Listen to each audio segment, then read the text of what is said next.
كتاب أنزلناه إليك مبارك ليدبروا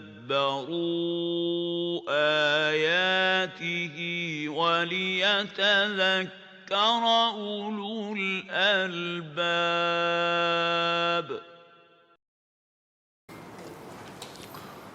أعوذ بالله من الشيطان الرجيم. بسم الله الرحمن الرحيم. إن الحمد لله نحمده ونستعينه ونستهديه ونستغفره ونعوذ بالله تعالى من شرور أنفسنا ومن سيئات أعمالنا. من يهده الله فلا مضل له ومن يضلله فلا هادي له. أشهد أن لا إله إلا الله وحده لا شريك له وأشهد أن نبينا محمدا عبده ورسوله. اللهم انفعنا بما علمتنا وعلمنا ما ينفعنا وزدنا علما. سبحانك لا علم لنا إلا ما علمتنا إنك أنت العليم الحكيم. اللهم آمين. Baik, kita baca dulu hadis ni. An Aisyah anna an-nabiy sallallahu alaihi wasallam qala man amila amalan laysa alaihi amruna fahuwa raddun. Daripada Aisyah katanya, Nabi SAW bersabda, sesiapa yang melakukan suatu amalan yang bukan perintah kami, maka amalannya itu adalah tertolak.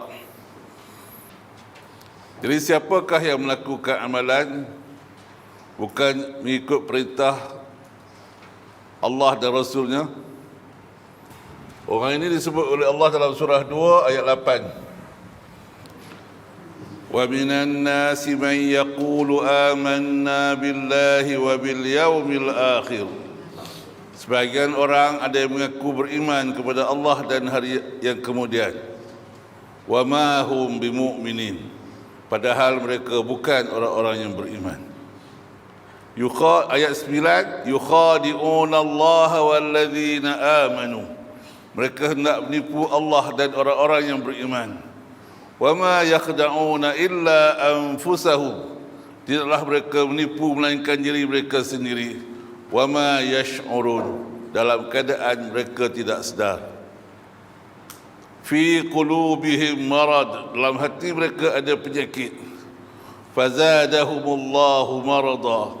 Lalu Allah tambahkan penyakit buat mereka. Walahum azabun alimun bima kanu yakzibun. Dan bagi mereka siksaan yang pedih disebabkan apa yang mereka dustakan. Amruna ini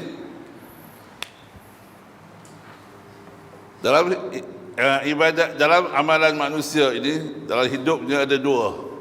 Satu dipanggil ibadah, satu dipanggil muamalah. Yang dimaksud dengan amruna ini ialah ibadah. Jadi ibadah dia kepada Allah Subhanahu wa taala. Jadi sesiapa yang melakukan satu amalan dalam ibadahnya tidak menurut sebagaimana perintah Rasulullah, contoh dari Rasulullah sallallahu alaihi wasallam, maka amalannya itu raddun. Apa makna raddun? Dalam bahasa Arab maknanya mardud. Raddun itu maknanya mardud, yang ditolak. Ataupun makna mardud dia samalah dengan makna batil. Batil iaitu sia-sia. Allah Subhanahu wa taala telah menciptakan manusia. Allah perintahkan manusia ditunduk, patuh, mengabdikan diri hanya kepada-Nya. Dan Allah utuskan Rasul untuk menerangkan tentang agama ini. Cuba lihat dalam surah 17 ayat 15. Man ihtada fa innama yahtadi li nafsih.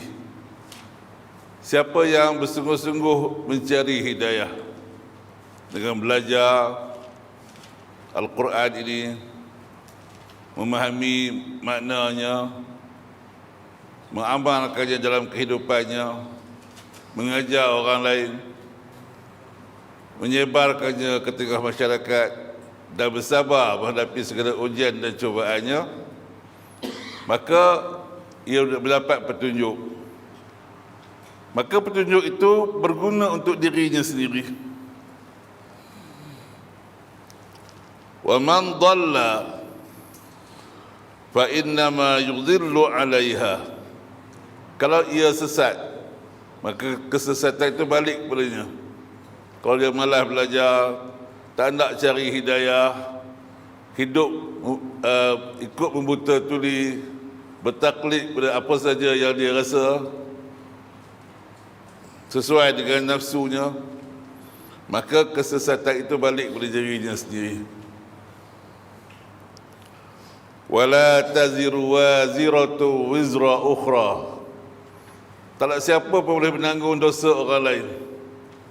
Dosanya balik pada dirinya sendiri. Ia merugikan dirinya sendiri di hari kiamat kelak. Wa ma kunna mu'azzibina hatta nab'atha rasula. Dan kami tak mengazabkan sesiapa pun sehingga kami utuskan seorang rasul untuk menerangkan tentang agama ini. Jadi tak ada siapa pun yang terinaya diseksa tanpa ada penjelasan dan pengetahuan tentangnya.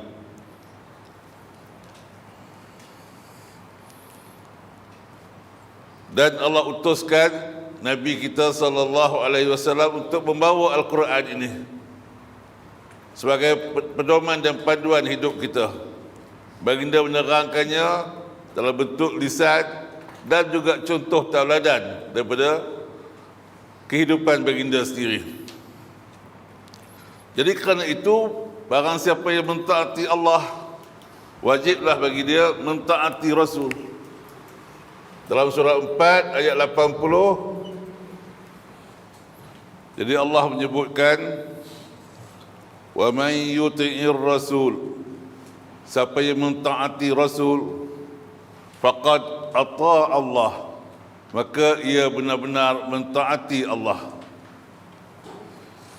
Wa man tawalla, siapa yang berpaling, tidak mau ikut Rasul, fama arsalnaka alaihim hafiza, kami tak utuskan engkau untuk menjaga mereka. Kerana Allah kata, siapa yang nak ikut, dia beroleh petunjuk. Siapa yang tak nak ikut, maka dia terimalah azabnya. Jadi oleh kerana itu, setiap orang hendaklah melaksanakan apa yang Allah perintahkan sesuai dengan apa yang ditunjukkan oleh Rasul sallallahu alaihi wasallam.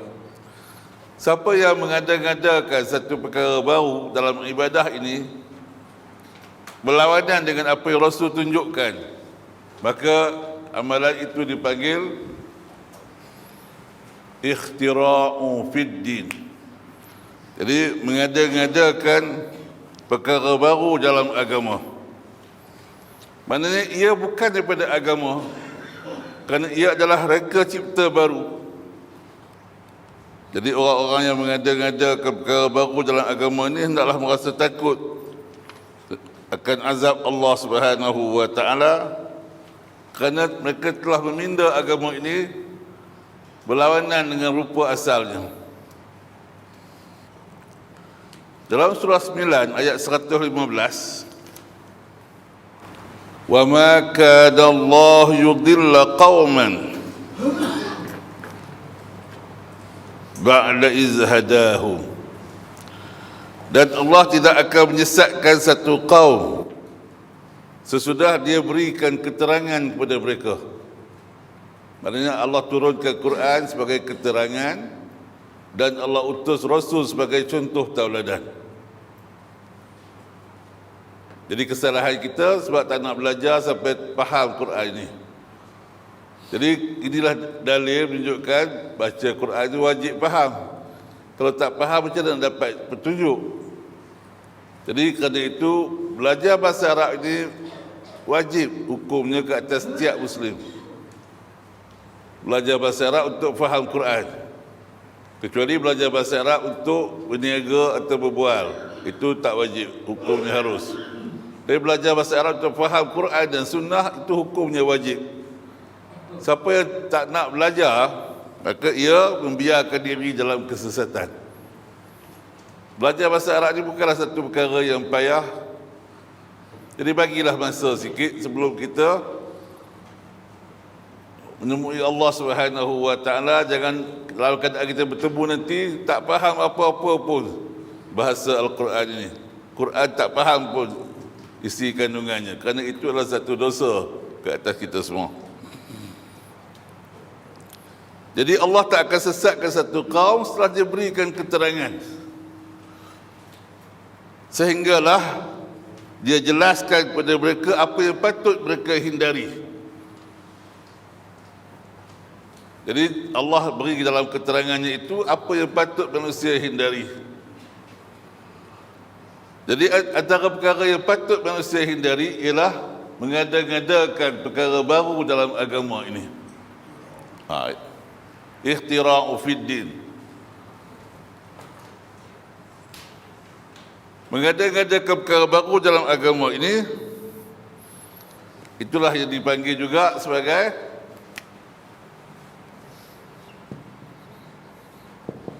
bid'ah. Bid'ah ni mengada-ngadakan perkara baru dalam agama. Dan Nabi SAW bersabda, baca semua, kullu bid'atin dalalah. Setiap bid'ah itu adalah sesat. Dia tak ada pula sebahagian bid'ah itu ada yang hasanah, sebahagiannya yang bid'ah. Tapi setiap bid'ah itu adalah sesat. Jadi oleh kerana itu wajiblah kita menjauhinya. Antara perkara yang wajib kita jauhi ialah mengadakan bid'ah dalam agama. Innallaha bikulli syai'in alim. Sesungguhnya Allah terhadap segala sesuatu benar-benar maha mengetahui. Jadi bila Allah Subhanahu wa taala menegah perbuatan bid'ah itu, jadi ayat hadis ini menunjukkan tegahan. Siapa yang melakukan satu amalan bukan merupakan perintah kami, maka amalannya itu tertolak. Ini menunjukkan perbuatan itu ditegah. Baik, ini kaedah usul. Kaedah usulnya kaedah yang dipakai oleh ahli usul fiqh untuk menentukan hukum. Jadi bila sebut satu tegahan, awak nak tegahan itu innan nahya, baca, yaqtadil fasad. Sesungguhnya tegahan itu bermakna fasad, bermakna kerosakan, bermakna benda yang buruk dan tak boleh kita lakukan. Kalau benda itu baik, tentulah Allah tak tegah, dan Rasul juga tak menyampaikan tegahan itu. Jadi bila ditegah itu maknanya ini satu kerosakan.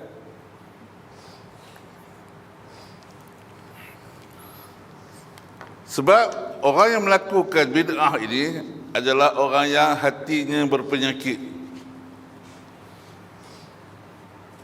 Jadi penyakit itu penyakit menurut hawa nafsu.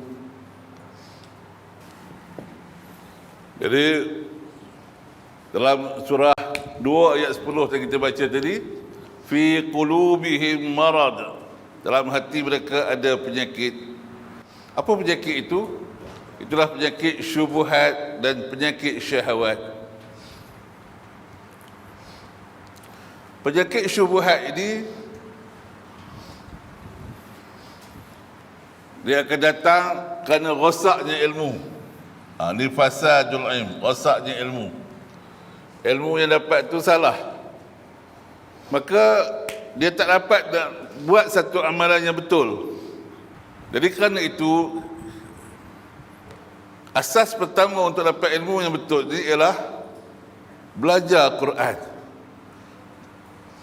Belajar Quran itu maksudnya mestilah kita faham Quran dengan cara apa?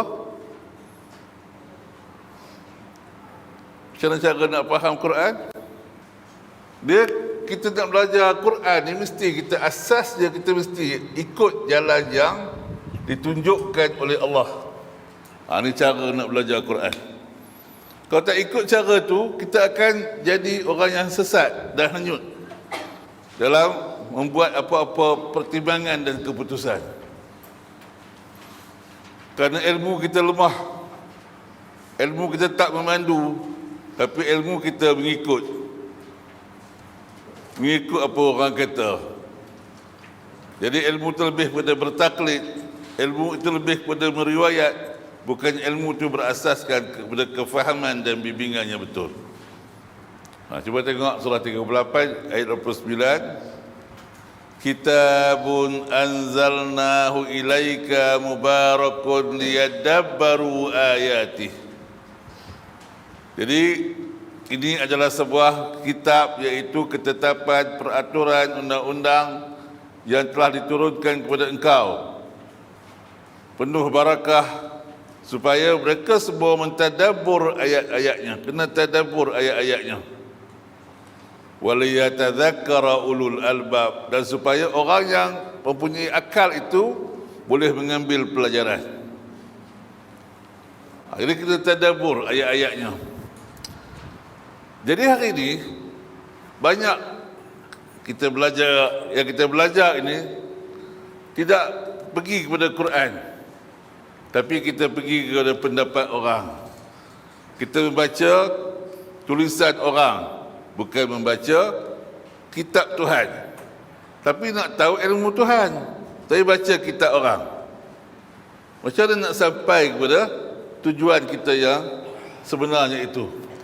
Sebab itulah Ibnu Mas'ud mengatakan, baik, baca kata-kata Ibnu Mas'ud ni, innama halaka ahlul kitabi min qablikum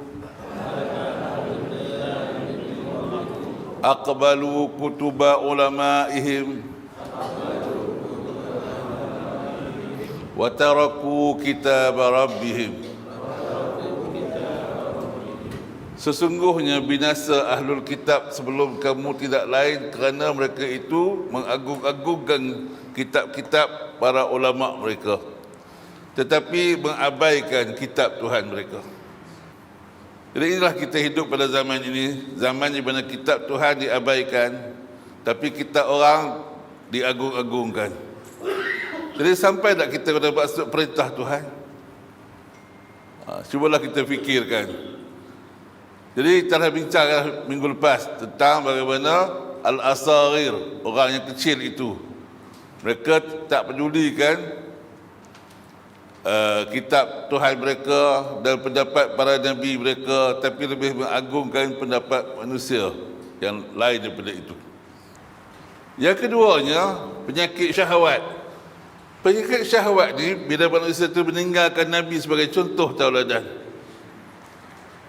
Jadi yang dia faham daripada kitab ini, daripada pendapat orang, bila dia amalkan pula tak ikut cara Nabi, dia amalkan tu ikut fikiran sendiri, ikut hawa nafsu. Jadi bila manusia beramal demikian, maka panduannya adalah daripada syaitan.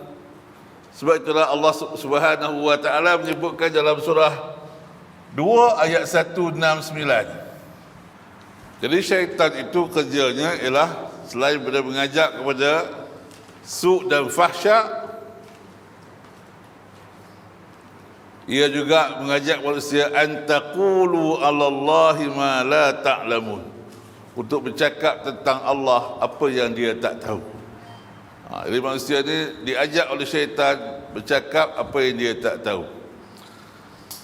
Jadi syaitan sekarang ni sedang rehat. Tak payah bekerja lagi dah. Kenapa? Kerana ramai di antara kaum muslimin hari ini tak faham Quran. Dia memang akan bercakap benda yang dia tak tahu. Kalau dia bercakap pun hanyalah sangka-sangka saja. Jadi syaitan tak payah nak goda lagi dah. Kerana ia dah masuk dalam kelompok syaitan itu, seperti Allah sebut dalam surah 58 ayat 19. Jadi istahwaza alaihimus syaitan. Jadi bagi orang yang tak faham Quran ni, istahwaza alaihimus syaitan. Syaitan sudah berjaya menguasai mereka. Tak payah lagi nak goda lagi dah. Dia boleh pergi ke orang lain pula. Fa'ansahum zikrallah.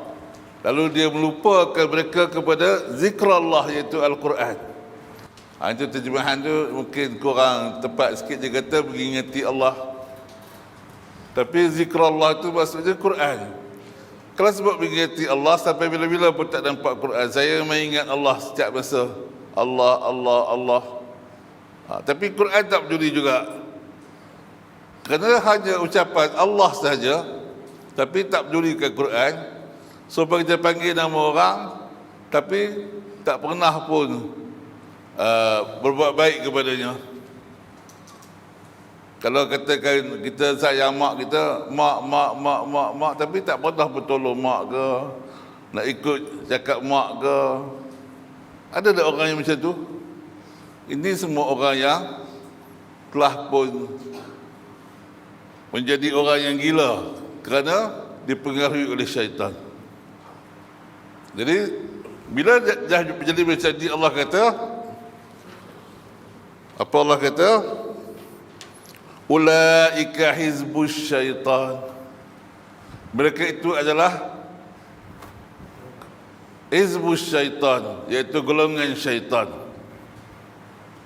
Ala inna hizbas syaitani humul khasirun. Ingatlah, sesungguhnya golongan syaitan itulah orang-orang yang rugi.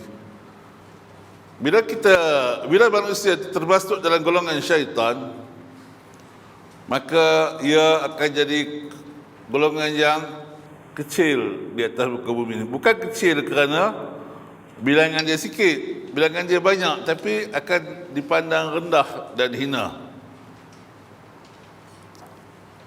Dan dia ditimpakan dalam kehidupan yang istidraj. Disangkakan berjaya, tapi sebenarnya dalam keadaan menuju kemunduran. Disangkakan kuat, rupanya dia sedang menuju kelemahan. Disangkakan tinggi pemikiran, tapi sebenarnya dia sedang berada di tahap yang paling bawah, lebih daripada lembu lagi. Inilah kehidupan dunia yang memperdayakan manusia, yang disebut oleh Allah sebagai penyakit, iaitu penyakit syubhat dan penyakit syahwat tadi. Maka segala pemikiran yang keluar, segala pendapat yang lahir, semua itu adalah pendapat-pendapat yang kecil, yang tak boleh sampai ke mana. Supaya Allah sebut dalam surah 7 ayat 13. Jadi bila manusia itu melanggar je perintah Allah, jadilah dia orang yang kecil. Jadi Allah kata kepada Iblis, qala fahbit minha. Jadi Allah kata, turunlah kamu daripada syurga ini. Fama yakunu laka an tatakabbara fiha. Tak patut benarlah kamu menyombongkan diri di dalamnya. Tak nak ikut perintah Allah kerana merasa diri ini hebat. Fakhruj, maka keluarlah engkau daripada sini. Innaka minas saghirin. Sesungguhnya engkau adalah daripada kalangan orang-orang yang kecil, daripada kalangan sekalian yang kecil, yang dipandang rendah, yang hina, kerana tak patuh pada perintah Allah tadi. Jadi bila manusia pula ada di atas muka bumi ini, tak pedulikan Quran, Jadi di sana iblis tak nak sujud memberi penghormatan kepada Nabi Adam. Di atas muka bumi pula manusia menjadi pengikut iblis, tak nak pedulikan Quran ini, dan buat sesuatu ikut suka, tak nak ikut contoh Nabi kerana pandang remeh Nabi Muhammad. Kalau iblis pandang remeh Nabi Adam, jadi manusia yang ada akhir zaman ni pandang remeh siapa? Pandang remeh Nabi Muhammad. Sebab tak nak ikut apa yang baginda bawa, tak nak ikut apa yang baginda contohkan. Itulah yang disebut oleh Nabi SAW.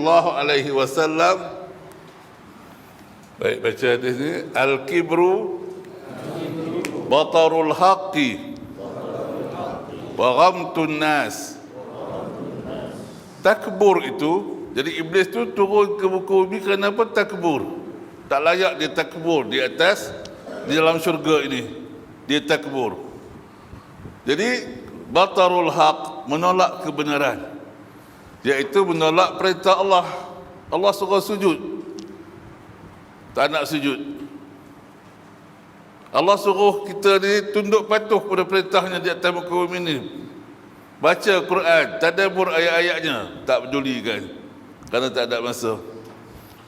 Wa ghamtun nas, dan meremehkan orang lain. Jadi meremehkan Nabi Adam ketika di syurga dulu, dan di muka bumi ini, di umat akhir zaman ini, meremehkan Nabi kita. Walaupun dia tak adalah dia bakar, kalau orang lukiskan kartun gambar Nabi dia marah, tapi bila nak amal sunnah Nabi dia tak pula bersegera buat. Dia setakat marah, tak tahu pasal, tak ada sebab, tak tahu pasal. Tapi bila sampai nak tegakkan sunnah Nabi, nak hidupkan ajaran Nabi, nak bawa apa yang Nabi bawa, mereka tak sanggup lakukannya. Orang yang faham tentang ini semua merasa malu depan Allah Subhanahu wa taala bila dia tak pedulikan Al-Quran ini. Bagi orang yang faham, manusia yang paling mulia selepas Rasulullah sallallahu alaihi wasallam, Abu Bakar As-Siddiq, itu manusia yang paling mulia selepas Nabi. Apa Abu Bakar kata? Baik, baca kata-kata Abu Bakar ni. Ini sebagai satu gambaran kesedaran Abu Bakar yang tinggi tentang Al-Quran ini. Ayyu sama'in tuzilluni wa ayyu ardin tuqilluni idza qultu fi kitabillahi bighairi ilm. Langit mana hendak ku junjung, bumi mana hendak ku pijak, andai kata aku bercakap tentang kitabullah tanpa pengetahuan. Maknanya bila aku bercakap tentang kitabullah dalam keadaan tak faham, Abu Bakar fahamlah, tapi macam kita ni lagi jauh daripada itu. Jadi kalau tak ada usaha nak faham tu, artinya bahasa Abu Bakar, kamu tak malu ke duduk di bumi Allah, menjunjung langit Allah, dapat rezeki daripada Allah, hidup udara daripada Allah, menikmati air turun daripada Allah, menikmati cahaya daripada Allah, tapi kamu tak pedulikan kitab Allah. Inilah perkara yang ditekankan di situ. Jadi perkara bid'ah ni, dia muncul kerana dua perkara ini: ilmu yang keliru dan contoh tauladan yang tak betul. Kerana puncanya mereka tinggalkan Quran ini dan tak ambil contoh daripada Nabi SAW. Jadi yang saya nak cerita hari ini bahagian pertama daripada hadis ni, iaitu punca manusia berada dalam kesesatan ini kerana ditimpa penyakit, iaitu penyakit syubhat dan syahwat. Kerana ilmunya salah dan kerana contoh taladannya tak betul. Kadang-kadang orang kata saya nak ikut syekh sana, saya nak ikut syekh sekian, saya nak ikut ustaz sekian, tapi tak nak ikut Nabi. Ilmunya pula saya baca kitab ni, saya baca kitab ni, saya baca kitab ni, kitab punya banyak, tapi Quran tetap juga tak faham. Jadi sekarang ni kita tak usah cerita dulu bid'ah tu, cerita dulu apa punca. Hari ini nak cerita punca dia dulu. Punca dia kerana dua perkara ni.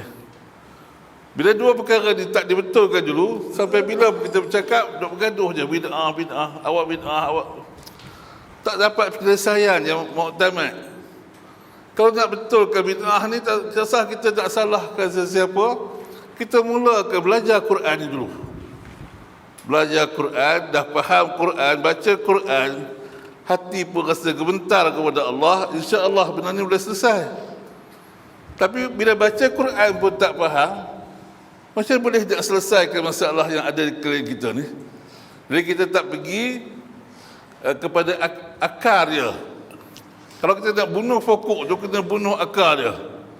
Kalau kita cantah dahan dia makin rimbun. Hari ni kita tentang bid'ah macam ni, cantah dahan dia, esok tubuh tunah baru, lagi banyak daripada tunah asal. Jadi akhirnya bid'ah ni makin subur. Kerana pokok dia tu tidak dibunuh daripada akarnya. Jadi sekarang ni saya nak cerita punca bid'ah, dan di sinilah kita kena selesaikan. Jadi nak selesai itu kenapa? Belajar Quran daripada bahasa Arab itu. Belajar Quran ni bukannya payah, kerana ia memang dah dijamin mudah oleh Allah Subhanahu wa taala. Kalau pun payah, mungkin silap teknik kita. Kalau sampai 5 tahun tak boleh cakap Arab, bukan tak boleh baca kitab lagi, tak boleh baca Quran lagi, itu silap. Bukan silap bahasa Arab, bukan Quran tu, silap mengajar ke, atau murid tu memang sangat-sangat benar ke. Sampai 5 tahun pun tak boleh lagi baca Quran. InsyaAllah belajarlah. Kerana Allah Subhanahu wa taala jamin dalam surah 54 ayat 17, kalau kita ni dalam golongan yang benar, misalnya kita tahu saya ni benar, katakan, belajarlah hari-hari. Seminggu tinggal je hilang. Qala apa? Dah tak tahu dah. Telah berkata oleh mereka. Telah berkata oleh ia ke oleh mereka, tak tahu dah. Datang hari-hari belajar, barulah dapat. Kalau dah tahu kita ni wah pun tak apa nak ingat lagi, lagilah kena belajar, gandakan lagi usaha tu. Sebab benda ni benda yang mudah, tapi Allah kata sebab tak ambil peduli, jadilah benda tu jadi terabai dengan sendirinya. Tengok Allah kata dalam surah 54 ayat 17, walaqad yassarnal qur'ana lidzikr. Pastilah kami sentiasa permudahkan Quran itu untuk dipelajari. Pasti, bukannya satu benda yang ini cuma sangkaan-sangkaan. Ini satu benda yang pasti. Walaqad. Jadi fahal min muddakir. Maka kenapa kamu semua tak nak belajar sampai boleh mengambil pelajaran?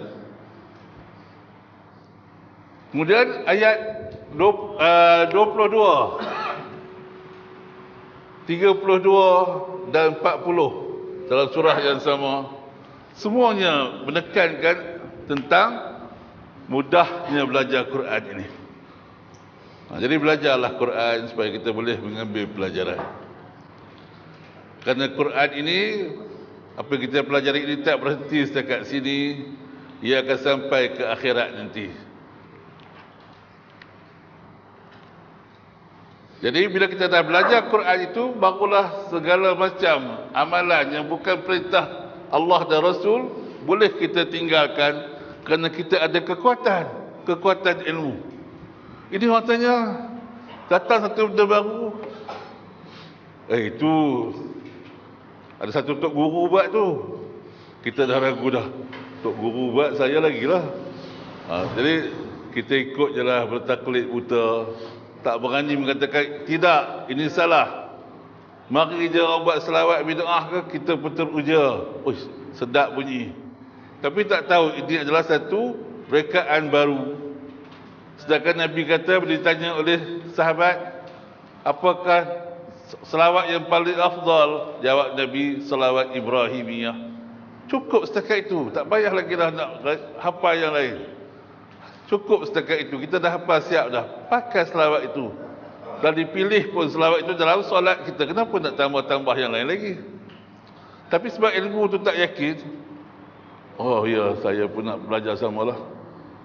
Orang datang pula dengan solat hadiah misalnya, kita pun, ada pula solat hadiah, saya tak tahu, saya pun nak hadiah solat. Orang datang pula lagi dengan solat hormat waktu, kita pun, ya, naik terbang nak hormat waktu pula. Apa pasal jadi macam tu? Sebab ilmu tu dalam keadaan keliru, tak ada ilmu yang kuat dan meyakinkan. Belajarlah Quran. Bila kita boleh bagi dalil dengan Quran ni, bila kita boleh dalil daripada sunnah ini, tak ada siapa pun boleh memesongkan kita. Ini jaminan daripada Rasulullah sallallahu alaihi wasallam. Kita tak nak kita sesat. Kalau kita sesat, siapa yang rugi? Kita juga rugi. Kerana yang akan masuk neraka tu kita sendiri. Orang lain tak boleh tolong. Wala taziru waziratu wizra ukhra. Tak ada boleh nak hadiahkan Fatihah ke, tak boleh nak baca Yasin ke untuk mengurangkan azab ke. Kerana dosa kita adalah tanggungjawab kita. Siapa yang punca kita buat dosa? Sebab kita tak ada ilmu yang betul. Ilmu kita tak sampai kepada makna la ilaha illallah. Dan ilmu kita juga tak sampai kepada makna Muhammad Rasulullah. Ini yang kita sebut ni, elakkan syubhat, la ilaha illallah. Semuanya satu je tujuan kita, iaitu la ilaha illallah. Dan tak ada ikut syahwat, sebab ikutan kita satu je, ikut Rasulullah sallallahu alaihi wasallam. Itulah makna la ilaha illallah Muhammad Rasulullah. Inilah makna iyyaka na'budu wa iyyaka nasta'in. Itulah perkara yang mesti kita sedari. Kita sebut tiap-tiap hari, tapi kita tak faham apa makna itu.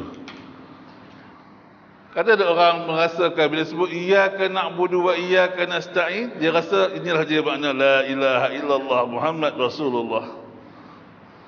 Dan dia pun faham inilah ubat bagi merawat penyakit syubhat dan syahwat. Jadi insya-Allah kita sambung lagi bahagian kedua daripada hadis ini pada minggu hadapan.